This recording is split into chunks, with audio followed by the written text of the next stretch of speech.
What's up, review crew? One battle after another just dropped. I saw it, I have thoughts on it, and I want to share them.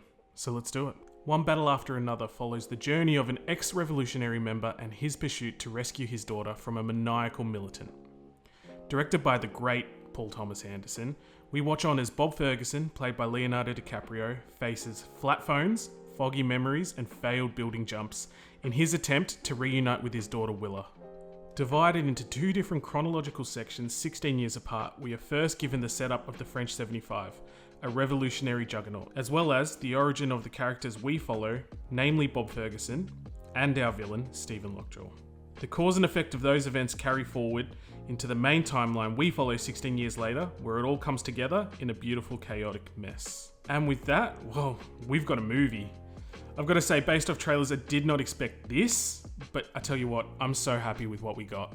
Alright, so let's get into my thoughts. So as I left the cinema, one of the first things that really stuck out to me that I just kept thinking about was the score by Johnny Greenwood. It was powerful yet subtle, and really, to be honest, those piano strokes, damn, they were gorgeous. They left such an eerie anxiety to this movie, and it came in all at the right times, I felt. At times it was somber, especially at the beginning, but it was sharp and heightened when it needed to be at its peaks. And that brought so much to the movie for me. I feel like this was perfectly highlighted throughout the scene at Sensei's house, as the militants closed in, and you felt those really sharp, high-pitched piano notes build that tension and build the scene out. That scene in general had so many other layers to it as well. You know, I even think visually about how it popped and how they built it and layered it throughout, and how it created so much more on screen. And it's one example of many throughout the film that I felt were also really well complemented by some exceptional visuals and some of PTA's best. There's a few that are really ingrained into my head.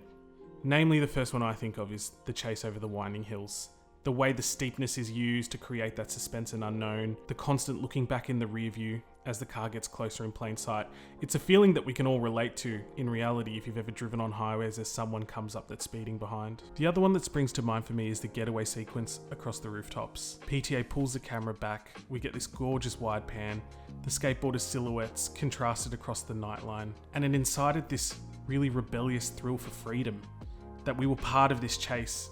And I think that he achieved that, and it's one of the brilliant moments of the film. And to add further to that, we get such fantastic performances. Honestly, there were no passengers, but if I had to pick the standouts, to me they were Teyana Taylor, who was fierce, she was troubled, and she was an absolute force.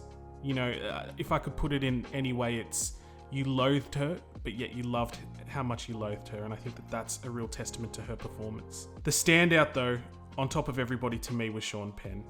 He's totally transformed into this diabolical mutant.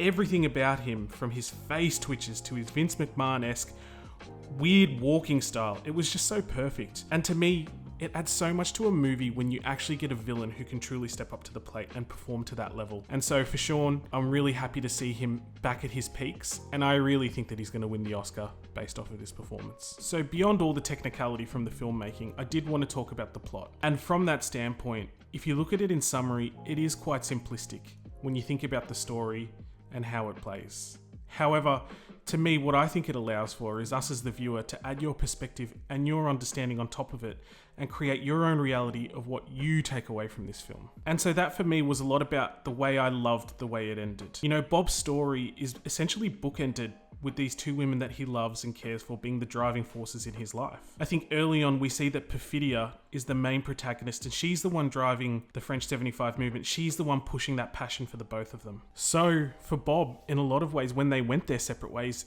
he lost his way. And you know, across the 16 years of trying to be a father, he turned to drugs, he becomes forgetful. He loses his purpose and his mission because Perfidia drove a lot of that for him. So ultimately then, as he pursues Willa, we see that he's clumsy, he's not the same as he used to be because of that loss of drive. But as that's happening, what we see from Willa is this understanding, this little bit of insight into the way her mother was, that taps into something within her that she always knew was there, but never knew was actually a thing. And it starts to grow within her, and it continues to build and build to the point that when her life is on the line, when she has to fight for it, and the killer is in pursuit of her, and her father is chasing as well, it's not Bob that saves the day, it's Willa.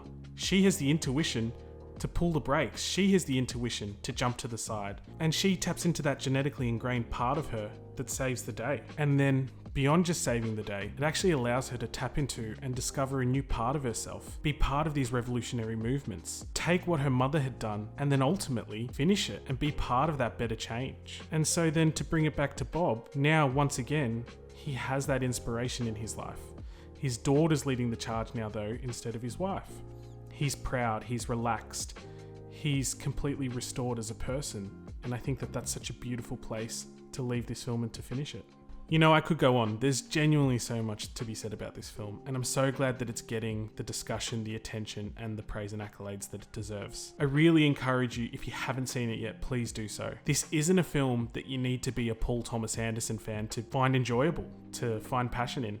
I truly believe it's just one of those cinematic experiences that can be loved by all, and that is one of the best parts of this film, is you can sit in the cinema and have a really authentic experience. So finally, as you can see on screen, there are my scores broken down by category. In total, I gave this film an 89 out of 100, an absolutely deserving score for the best film of the year so far in my opinion. If you've made it this far in the video, please leave your thoughts and comments. I love hearing what everybody thought and how they experienced the movie. I'd also love to hear how you scored it and what you felt about the experience. Also, if you did enjoy it, please give it a like, and hopefully I'll see you around for other reviews in the future. Alright, peace.